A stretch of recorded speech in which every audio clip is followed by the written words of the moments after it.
Hola a todos, bienvenidos a esta tercera edición de Textuales y Marginales. Me acompaña aquí José Carlos, ¿cómo estás?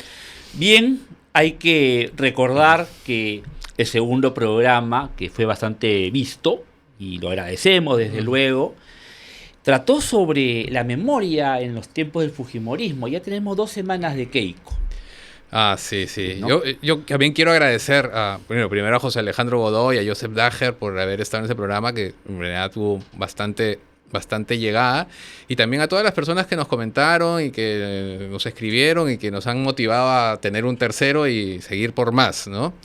Ahora, ese programa se grabó antes del mensaje de 28 de julio. ¿Tú validó tus expectativas? ¿Confirmó lo que pensabas tú que podía pasar hasta ahora? Ya tenemos unos cuantos días ya de gobierno fujimorista. Bueno, yo no tengo ninguna expectativa, pero más allá de eso fue un mensaje breve, un mensaje muy populista en que contradijo todas sus promesas de las últimas 4 campañas, que era lo que cabía esperar. Uh-huh. Em, pero el tema de la memoria todavía es algo que a mí Es un me tema sigue que chocando, ciertamente ¿no? no tocó, ¿no? Nosotros Ujú. quisimos hablar mucho de eso, y de hecho después de eso, Pamela, nuestra productora Nuestra estrella, matriarca, sí. se paseó por el fue a visitar el bajo la administración de nuestro nuevo ilustrísimo ministro de Cultura, Alberto Bengolea. Y entiendo que hay muchísimo que hacer, ¿no? Sí, ¿no? Pantallas apagadas, micrófonos, audífonos que no funcionan, instalaciones que no están del todo operativas o presentables, pero sí gente, ¿no? Interés por ver, ¿no? Como un poco la idea de que antes de que lo conviertan en el tambo, como habían anunciado, había que mirarlo, ¿no? Bueno, todavía no sabemos si lo van a convertir en un tambo, porque Bengolea, como ministro de Cultura, tiene tanta experiencia como yo como profesor de trigonometría. Ninguna. Entonces, Eso puede ser bueno o puede ser malo, o a lo mejor es mejor que no toque nada. Bueno, él ha prometido, ¿no?, que la izquierda no va a seguir manejando la cultura en nuestro país. es verdad, hay que decir algo. A mí no me agrada Bengolea, pero lo que dice no es falso.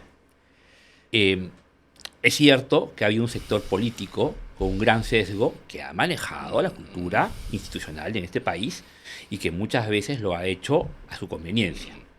¿Significa eso hacer tabla rasa? ¿Significa eso descabezar la cultura peruana? No. Pero tampoco es que Bengolea mienta. Y eso Sí, hay que decirlo. O sea, creo sí, que a veces nos cuesta un poco contradecir estas cosas, pero es verdad. Y hay un claro. montón de ejemplos, festivales, estímulos, que lo demuestran. O sea, por lo menos desde el sector que yo conozco. Sí, ciertamente no se puede negar de que existe pues un sector progresista Ujú. o de izquierda, bueno, llámenlo como quieran llamarlo, que tiene una actitud muy propositiva en términos culturales, y son los primeros que están ahí para tratar de sacar los auspicios del ministerio, para sacar los premios, para postular para los fondos, etcétera, ¿no?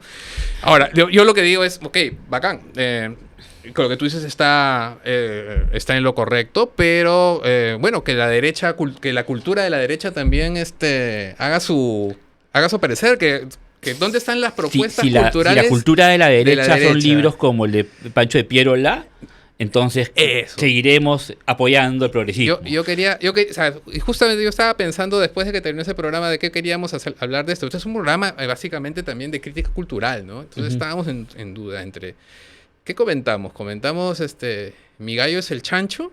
O la ¿O poesía de Valdemar Cerrón. la poesía de Valdemar Cerrón?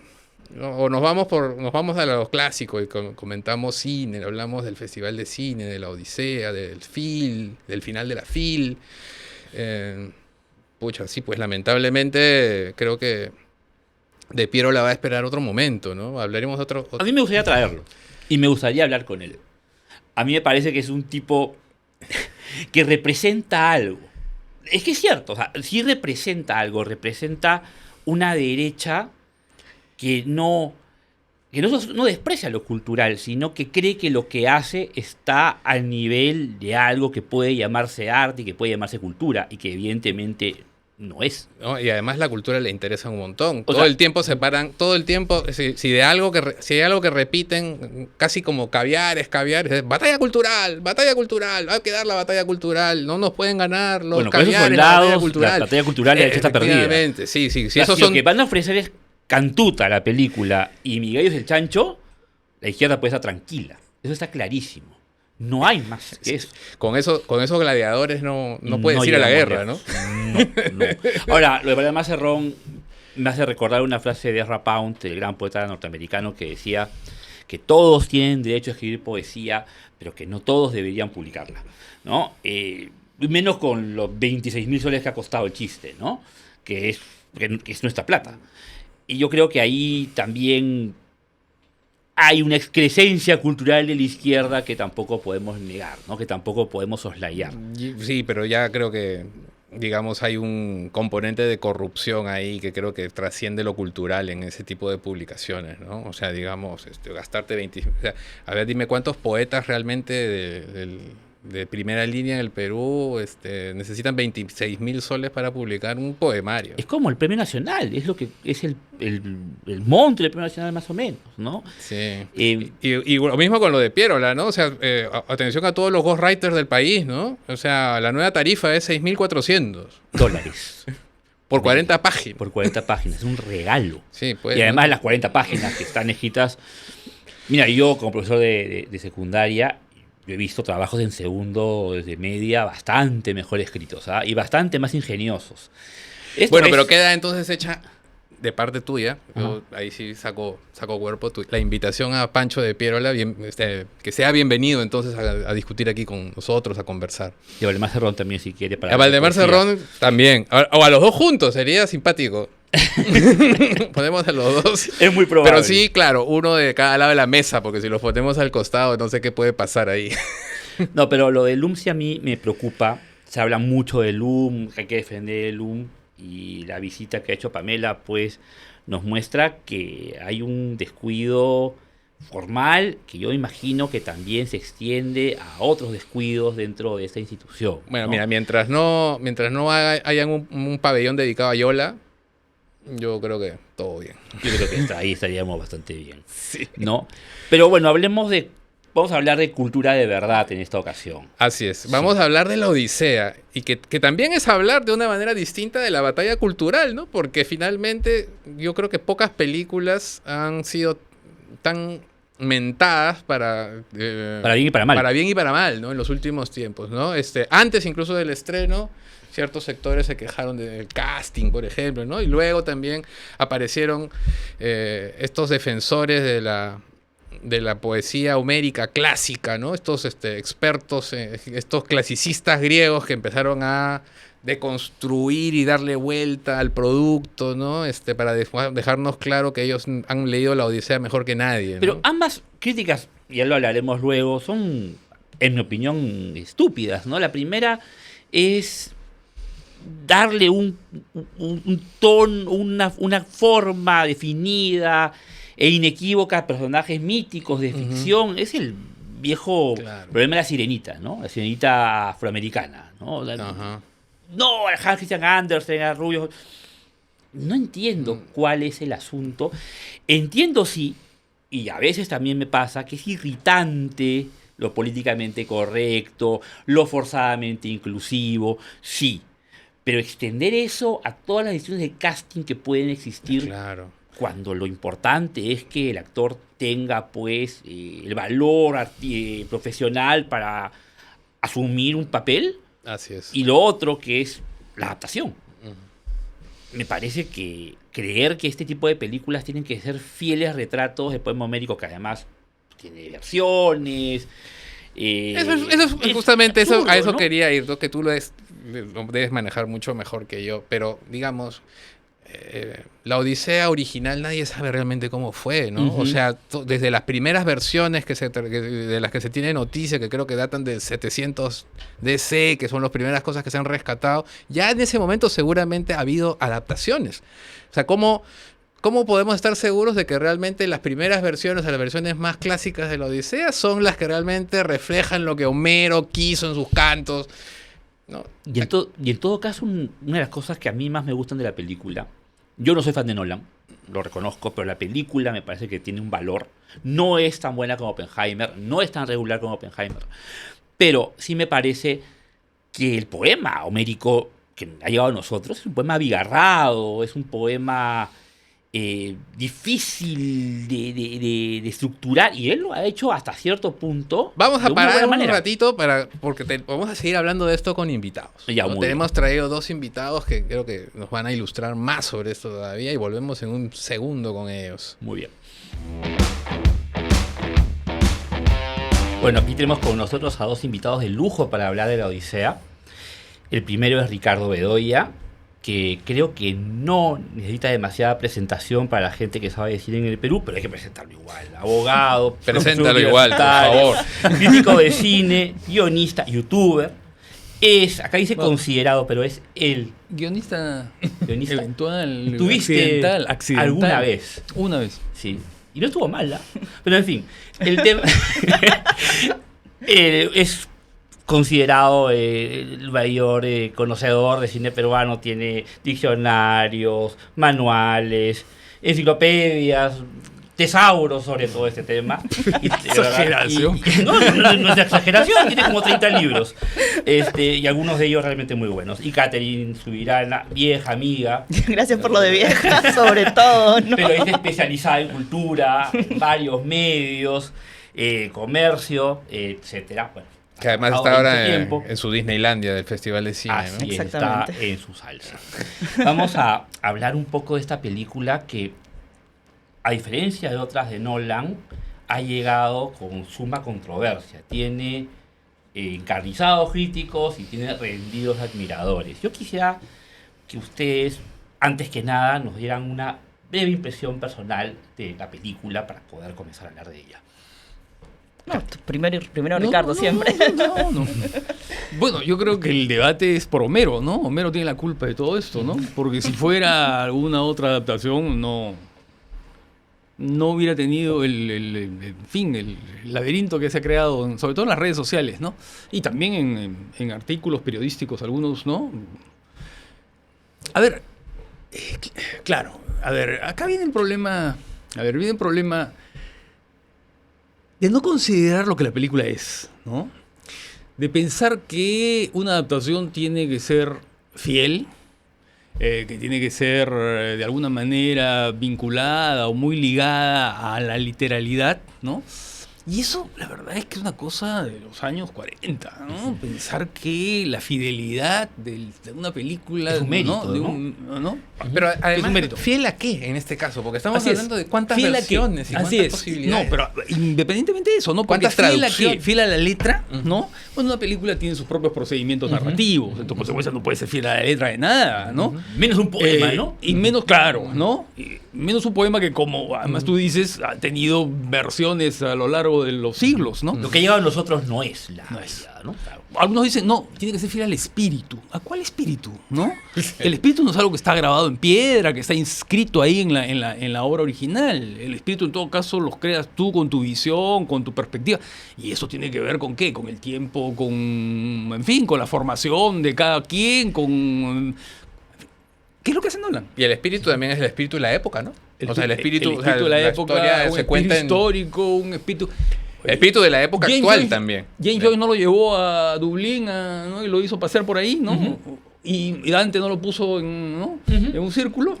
Entonces, no, a ver, eso, la época, el tiempo, ¿no? Hay versiones y conceptos y qué sé yo. Kirk Douglas hizo de un pícaro Ulises en una película de los años El viaje 50, Odiseo, ¿no? sí. Claro, ¿no?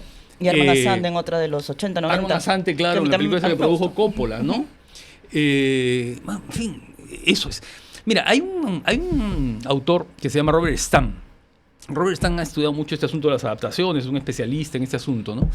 Y lo que él dice es que siempre que se habla de una adaptación se usa términos morales, ¿no? Infiel, ¿no?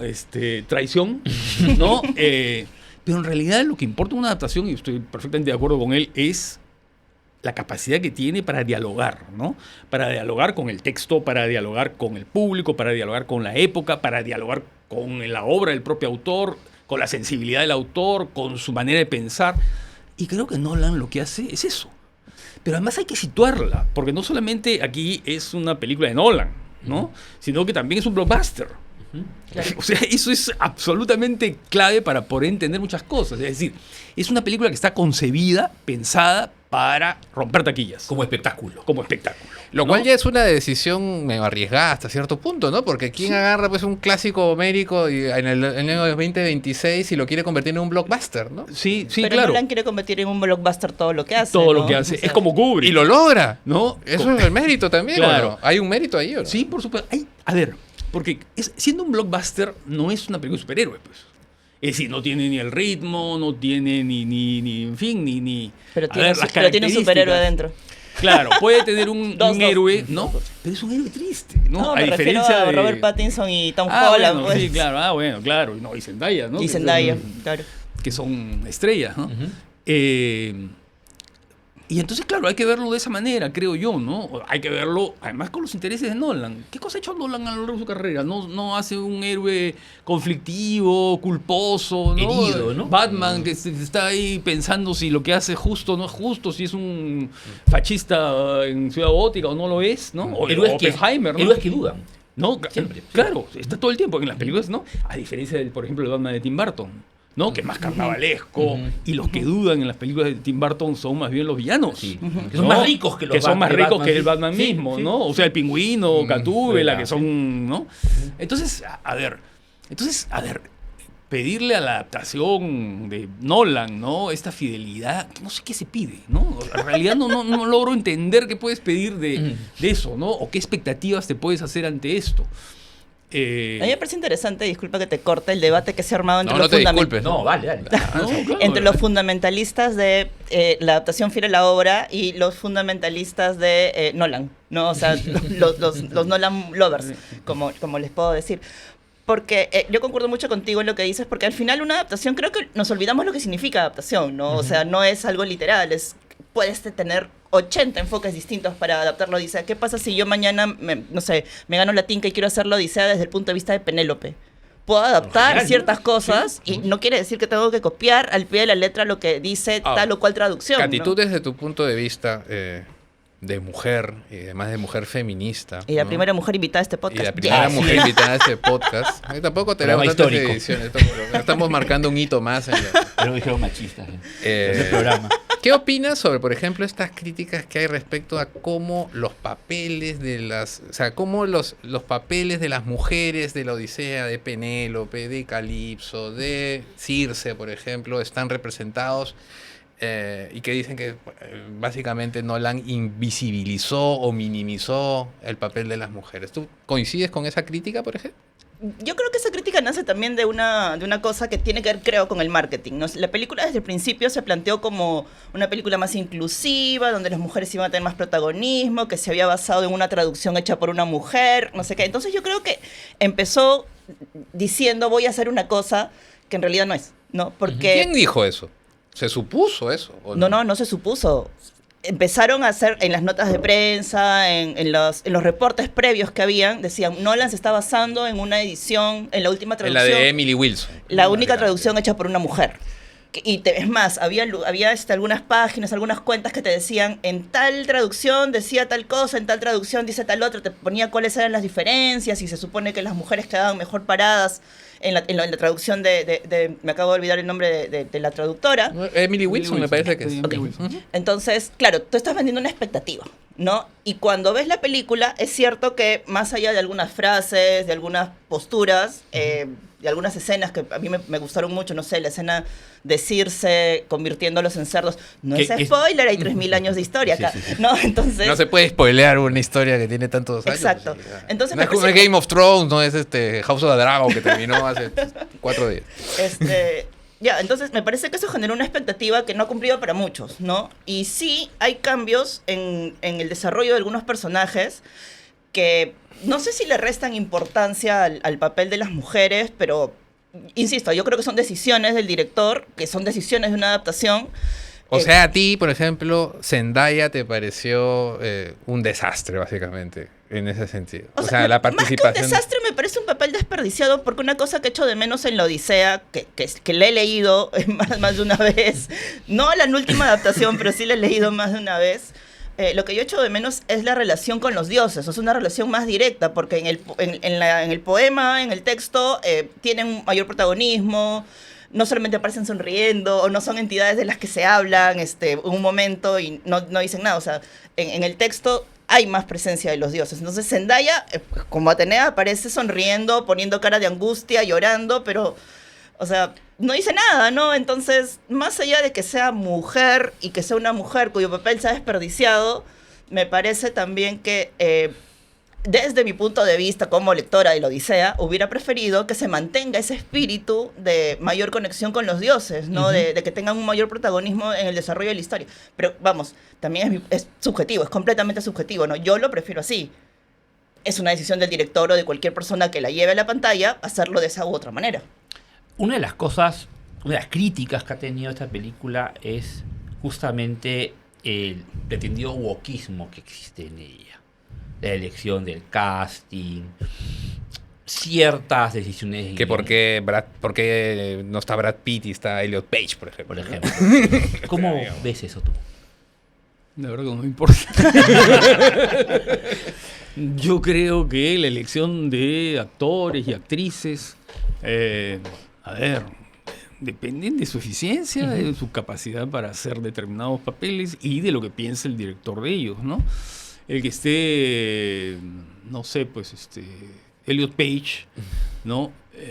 Haciendo de un guerrero, un griego. Y que no lo hace mal, además. No, Lo hace bastante bien. Y que está muy bien, sobre todo en el momento del Hades, ¿no? Cuando sale él, ¿no? Con la tierra del sepulcro ahí, ¿no? Y se enfrenta... Que además eso está tomado... Yo creo, ¿no? No sé, puede que no, capaz no me mentiría. Que está tomado de una película, de un fragmento, de un episodio de Sueños de Kurosawa, que es el túnel, que es un momento formidable. Claro, cuando salen cuando salen capitán que sale del túnel. sí. Sale los fantasmas vienen a su encuentro, pues, y le reprochan, ¿no? Es maravillosa esa. Que ese Sí, momento es extraordinario, increíble. claro. Sí. Claro, y aquí viene también otra discusión, porque, claro, ahí lo que le reprocha a Elliot Page es haberlo engañado, ¿no? Haberlo engañado y entonces aumentar la culpa de Odiseo, ¿no? Que esa es otra cosa que viene siendo criticada, porque lo que se dice es que es una lectura judío-cristiana de algo que, ¿no? El Ulises de Nolan es un héroe con estrés postraumático. Sí, claro. ¿no? O sea, es el un regreso de la vive guerra, arrepentido, sí, ¿no? Claro. Y es muy diferente, digamos, en eso creo que ahí va la crítica, es muy diferente al Ulises lleno de ubris que se plantea Claro. en los textos originales, ¿no? Claro. Que además es víctima de su Que propio eso orgullo. ¿Tú lo encuentras de alguna manera en el Ulises De Joyce. La italiana. De con la italiana. Kevala, ¿no? Ok. Con Silvana Mangano, claro. ¿Te refieres al Ulises? Al Ulises de Kierdula, ¿no? Que tiene esa especie de ambición furibunda, pero además es un tipo muy astuto, ¿no? Claro. Y que lo engaña, pues, Hay un momento que es como, creo que es el parteaguas de la película en ese sentido. Bueno, uno de los parteaguas en ese sentido, que es el momento en el cual, pues, luego de que Polifemo ya ha sido cegado, ¿no? Ulises y su gente huye, y se comen esa frase que, ¿no? Cuéntenle, ¿no? Díganle ¿no? Al papá de Polifemo, o sea, al dios Poseidón, que fui yo, ¿no? El arrasador de pueblos, ¿no? Lo que no, esta es la parte anterior, ¿no? Que es lo que cuando le dice, ¿cómo te llamas? Nadie, me llamo Nadie, Claro, ¿no? sí. ¿Y quién Que te ha también hecho se lo eso? comieron. Nadie, ¿no? Que Sí, no está claro. Ahora, claramente ahí hay una decisión de que o sea, yo quiero que mi Ulises no sea ese Ulises así tan orgulloso, tan pícaro, tan lleno de- astuto. Sí. Y es una cosa humorística, bueno. Y Nolan no tiene humor, ¿no? No. ¿No? Ciertamente Entonces, no ha tiene eliminado humor, eso, ¿no? no tiene humor, ¿no? Claro. Sí. No, porque es solemne, pues, ¿no? Es Ujú. pesadote. En Sí, hay algunos dos casos, cosas que ¿no? Nolan no sabe hacer, poner humor en sus historias y hacer escenas de sexo, pero bueno. Sí. No interesa. No, ¿Hay no, escenas de no, sexo en la no. Odisea? No hay sensualidad. No, en Oppenheimer sí, y la escena que tiene Cillian Murphy con Florence Pugh es de verdad muy... Pero que Eso es sí, cierto, ¿no? bien fría. La ¿no? Sí, Penélope sí, sí. de Nolan es un ser absolutamente desprovisto de cualquier clase de sensualidad. Sí, claro. Es un personaje prácticamente gélido. Pero en su cine no hay sensualidad, ¿no? Tú piensas en sus películas. Bueno, Michelle Pfeiffer, digamos, que está extraordinaria, pero no haciendo de Gatúbela, pero no está, pues no es Pero esa la Gatúbela sensualidad, no es eso que tú puedes no es una sentir en Gatúbela la película, sensual, ¿no? digamos, ¿no? No, no es una Gatúbela sensual, ¿no? Claro. De Nolan es la Gatúbela es Anne Hathaway. ¿Así? No, Ah, perdón, sí, Ah, claro, no, está estoy confundido con la- sí, la está novela de pensando en Michelle Pfeiffer es- Sí, no, es que tengo Michelle Pfeiffer grabado en la... Michelle Bueno, Pfeiffer Nadie te va a culpar por eso. Con toda razón del mundo. ¿Ah? Sí, Nadie tienes te va a razón. culpar. Pero claro, no hay sensualidad, ¿no? Claro, no, en Anne Hathaway ni en nada. No hay alegría, no hay ¿no? No hay goce. No hay goce. No hay goce, no, claro, no hay goce. Tú dirías que es un cine solemne, más así. Es un cine solemne, seriote, ¿no? Ujú. Muy metido en él mismo. Y eso lo ves en todas sus películas. Ahora, ese asunto de la culpa es un asunto que él viene desarrollando sistemáticamente. En todas sus ¿no? películas. En todas, ¿no? Incluso en Dunkerque, en todas, ¿no? Que el origen. En todas. En todas. Claro, Sí, sí, sí. en Amnesia, ¿cómo se llama? Claro. Hay un paralelismo también, ¿no? El caballo de Troya es algo así como la bomba atómica, ¿no? Como, digamos, al final, en esos últimos 30 minutos que para mí en realidad fueron, creo que la única parte que me decepcionó realmente de la película, son esa reflexión final en la cual se da Ulises parece estar arrepentido de haber diseñado el caballo y haber arrasado con la ciudad, ¿no? Ese ciertamente no es el Ulises canónico, ¿no? No, pues yo creo que esta película tiene un entronque más bien mucho más claro con algunas películas post-Vietnam, ¿no? Esas películas en las que el regreso es un regreso sin gloria, pues. Es un regreso. Un Taxi Driver. Lo cantan y todo el mundo lo celebra, pero no es la gloria que él quiere, digamos, necesariamente, ¿no?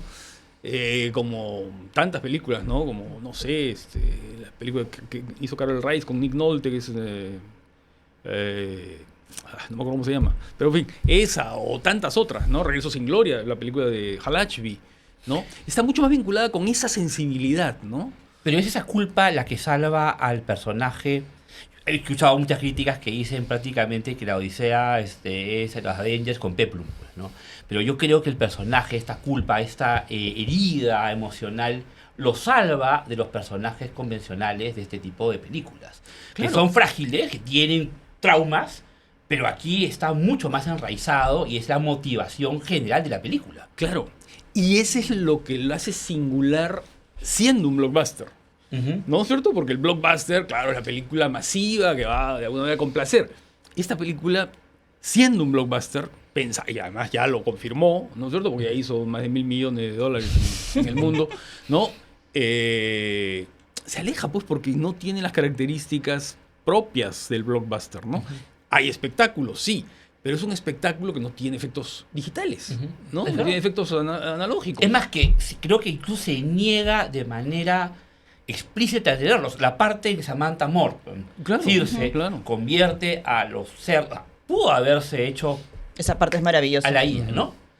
Pero hay un trabajo ahí artesanal prácticamente. Son las mascarillas para- estas sí, que se sí, inflan, sí. pues, como en John Landis, lo que hizo John Landis en El Hombre Americano en Londres. Actual, Claro. que uno realmente se da cuenta de que hay una negación de Nolan por entregarse al espectáculo mismo. Además, un tema que, como tú has dicho en lo de Kurosawa, que estoy de acuerdo, siento que es una película en la que el director no simplemente hace un blockbuster, sino que está llena de referentes. Por ejemplo, el Polifemo es muy goyesco.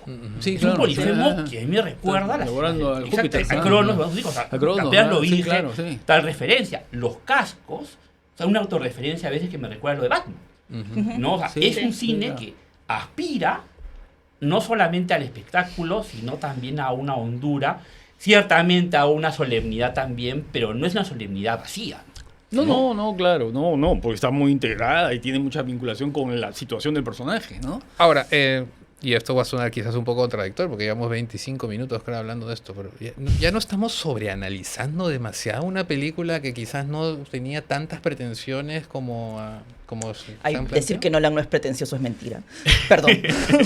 Perdón. Claro, pero estamos hablando de que hay muchas selecciones que son más bien digamos, concesiones, digamos, al blockbuster más que al cinearte, digamos, ¿no? O quizás Nolan es uno de los pocos directores que trata de conciliar esas dos cosas. Es que aquí se cruzan, creo, muchas cosas en este debate, ¿no? Está de haber leído un artículo de Juan Manuel de Prada, creo que se Sí, el llama. español. El español, Ah. ¿no? Pero ese tipo ya es un insufrible. hater, ¿no? No le gusta nada. No, Como Lo boyero, insulta como boyero. Nolan. pero es una pose. Sí, ¿No es es cierto? una pose. Es la pose de, mira, yo he leído Homero en 40, en las 40 Sí, traducciones yo Lo leyó posibles. en inglés original, ¿no? Sí, miren Sí, cuántos, claro. miren Llegó un cuántos, audio, miren llegó un cuántos audio a mí. sé, ¿no? Sí, Miren sí, cómo... y con ese tono desdeñoso, ¿no? Insoportable, la verdad. Sí. ¿No? Y claro, y dentro de esa lógica está también esa crítica a lo woke, ¿no? Que tú mencionas. Porque claro, es un personaje muy de derecha, entonces, ¿no? Pero es, Todo lo que salga un poco del marco y que suene a guerra cultural, digamos, ¿no? Claro. además Lo va es a un error señalar. definir inequívocamente el fenotipo de un personaje ficcional, de un personaje mítico, ¿no? No tiene un sentido más allá de la pose de decir, yo he leído esto y sé más que Nolan, ¿no? ¿Cuántas adaptaciones del Nuevo Testamento hay con Cristos, ¿no? Ajá. Que no necesariamente responden ¿no? a lo que... Al final son imaginarios, ¿no? Yo recuerdo que hace imaginarios. muchos años un amigo se fue a Kenia y cuando regresa me trae una estampita, ¿no? Y era un Jesús negro. Y yo le dije, Jesús es negro, que está en el colegio. Le digo, Jesús es negro. Y me dice, es que en realidad me dice, ¿tú le has visto el rostro a Jesús? Y es como, o sea, eso te lo aplico a cualquier otra historia, Pero tipo la Odisea, ¿no? todos caemos un poco en eso. Y Cati, Pasolini. eso- Sí, pero que El caigamos. Yasoki de Pasolini, El actor de que Pasolini. era un claro. camarero que encontró en España. Claro. Ya, pero que Y- caigamos en eso que cada uno maneja un imaginario no quiere decir que sea el imaginario absoluto o el que tengamos que imponerle a todo el mundo. Yo O sea, me estar acuerdo, por abierto ejemplo, a y esto esa, también. a esa variedad me parece lo más sano, Yo ¿no? me Y acuerdo... Elena de Troya, y además está muy bien. Como está Está magnífico, súper bien, Un momentito que magnífica, aparece magnífica, ella muy bien. y su hermana, ¿no? Sí, Clitemnestra, magnífica. ¿no? Pero yo, o sea, en los dos personajes. Esto que mencionaste me hizo acordar una conversación que tuvimos, Katy, hace un par de años, creo, cuando estrenaron la versión de 100 años de soledad de Netflix. Ah, yo lo odié. Y que tú la odiaste. Yo también. Es un asco. Y lo primero que me dijiste es que Aracataca no es así. bueno, Macondo ya. no es así. Me decía, Macondo no es así. Aracataca sí existe, pero... Aracataca, yo he estado en Aracataca. Sí, yo estaba en Aracataca. Que Aracataca es Macondo. pues. Ya, pero claro, o sea, justo hace poco he hablado con unos amigos de eso porque han estrenado la segunda Ah, temporada y yo les decía que ¿Ya la he viste? No, me No da la vas a miedo, ver. pero lo voy a ver, bueno, lo voy a ver. Es que yo le digo también, me he dado cuenta que compiten con el imaginario de una persona, es decir, yo, que tiene idealizada la obra de García Márquez, en especial 100 años de soledad, porque es una obra que rescaté de un tacho de la basura, la leí hasta deshojarla, me sé diálogos de memoria, la he sobreinterpretado hasta aburrirme, la he leído hasta aburrirme, o sea, digamos... Entonces es inevitable que tengas una He imagen. estado en Aracataca, he estado en la casa museo, he estado en la biblioteca, o sea, todo, ¿me entiendes? Entonces, el imaginario que yo tengo no es instagrameable como se ve en la serie de Netflix. Bueno, un pues. poco, pero seguramente con la Odisea exactamente lo mismo, ¿no? Sí, pero a lo que voy es que cuando hablamos de eso yo estaba completamente cerrada e indignada, ¿no? Ahora entiendo un poco, yo misma me entiendo un poco más, ¿no? Digo, bueno, para mí no tiene sentido, pero si hay personas para las que tiene sentido, pues bienvenido sea, y si hay personas que ven la serie y después dicen quiero ir a leer el libro, o que ven la película y dicen quiero ir a leer el libro, pues todo bien, ¿no? O sea, no tengo por qué ponerme fundamentalista tampoco. Y está el Gato Pardo también, ¿no? De Netflix. Ah, no, esa no la he ¿Lo visto. hizo? No. Ah. Pero quiero verla, porque es una de mis novelas favoritas. Quiero cerrar esta conversación hablando un poquito, ya, porque ¿qué otras festivales? Estamos en el temporada de festival. ¿Qué otras películas o qué películas, quizás en el marco del mismo festival, recomendarían ustedes al público que quiera ver algo que no sea la Odisea y el Hombre Araña, por favor? La noche La está noche está marchándose ya. marchándose ya, sí. La película argentina, ¿no? Es una película realmente creativa, ¿no? Muy simple. Es un cineclub de Córdoba, es una película cordobesa en blanco y negro, pequeño presupuesto. Y es un grupo de gente marginal que comienza a reunirse en el cine, ¿no? En este cine en la noche, para dormir ahí, son gente que trabaja en la calle. Y es una especie de, no sé, pues de gran homenaje al cine como lugar, como recinto, como refugio, como formación de comunidad, notable. Y acabo de ver una película que también me ha parecido buenísima, que es Tigre de papel de James Gray. Ah. Buenísima. Yo quiero terminar con una pregunta, creo que hablábamos la otra vez, sobre el cine de derecha en el Perú que está surgiendo. Cantuta, la película. ¿Qué opinas, Ricardo? Ay, por Dios. Ojalá hubiera una notable película de derecha, ¿no? No existe. Con lo cual, pues estaría perfectamente y habría que decirlo, Ujú, ¿no? claro, por supuesto. Pero lamentablemente no existe, ¿no? las que yo conozco, que no Sabine son de muchas Guantari está, tampoco, ¿no? ¿ah? Sí, bueno, y alguna otra por ahí adelante, hace un tiempo. No, pues son películas nulas, ¿no? Yo no creo hay que- nada que salvar. Yo creo que nos conformamos con muy poco, imagínate. Yo creo que incluso la derecha para financiar el cine que financia se conforma con muy poco, porque tienen el dinero, tienen los Sí, sí. recursos y muchos de ellos tienen los estudios. Hagan algo bueno, pues, ¿no? O sea, no hagan solamente panfletos. Sí, sería bueno. Falta de Pero- talento, nada más. Falta Hay talento. grandes películas de derecha en la historia del sí, cine, por supuesto. ¿no? Intolerancia para empezar. Bueno, y la situación, que es terrible, Sí, sí. que es terrible, ¿no? Y muchas otras, ¿no? Por supuesto. Clint Eastwood es un hombre de derecha, Totalmente. ¿no? Es un hombre de derecha, pero mira sus películas, ¿no? Mira cómo una persona de derecha puede crear... Desde su punto de vista, desde su visión del mundo, cosas valiosas. Pero- ¿no? pero Y- ¿quién y es el- universales. Complejas, Sí. ¿no? Pero ¿quién podría ser el Clint Eastwood peruano? Pues. Pancho de No, Pilla. pero, No seas paloma. no, pero, a ver, no es un problema necesariamente de talento, en el sentido, claro, de Clint Eastwood, tú dices, ¿no? No, es un problema de concebir una historia. Falta digamos, creatividad de temas también, Una ¿no? creatividad, así es, ¿no? Y de complejizarlo. Pero haces una película Sí. hoy. En esta última hay una cosa terrible, la verdad. Una cosa absolutamente. A mí me chocó. Yo en el cine trato, ¿no? No muchas cosas me impresionan, pero esto me chocó. La recreación del asesinato de Barros Altos, de la masacre de Barros Altos. Entonces tú ves que matan a esta gente de Barros Altos, ¿no? Ves a los muertos chorreando sangre, al niño, qué sé yo. Y claro, como ha sido apoyada, corte, ¿no? ¿Y qué cosa ves en el corte? Ves los huesos del pollo que han sido los restos de la comida. Los equipara. El corte del montaje los une, ¿no? Porque tú puedes decir, claro, está informando que fue una apoyada, pero eso ya lo vimos antes, Ujú. ¿no? En consecuencia, ese corte no es inocente. Es un regodeo. Es un regodeo y además, oye, ¿es esto desechos? ¿No? Ya es Terrible, es abierto, terrible, ¿no? Esa cosa que, Sí, que te choca y que es desagradable, ¿no? Bueno, podríamos conversar 2 horas más, pero nos quieren matar acá. O sea, Queda abierto el tema y, Sí. la invitación que formulaste para que venga Pancho de Piedra Por a un supuesto. futuro programa. ¿ah? Ay, por Dios. futuro cineasta, quién sabe. Bueno, muchas gracias a Ricardo, muchas gracias a Katy. Antes de despedirnos, bueno, un par de agradecimientos, ¿no? El primero, vamos a inaugurar la sección de libros que nos envían, ¿no? Primera, con este libro que nos ha enviado Ricardo Cuenca, el ex ministro de Educación, La imposibilidad del otro, ¿no? Yo lo comento porque creo que José Carlos no has tenido oportunidad Sí, todavía de todavía. ojearlo. Ya La lo próxima ya lo vez, leeré. los próximos libros te los vas a comentar tú, porque tú eres el que sabe esto.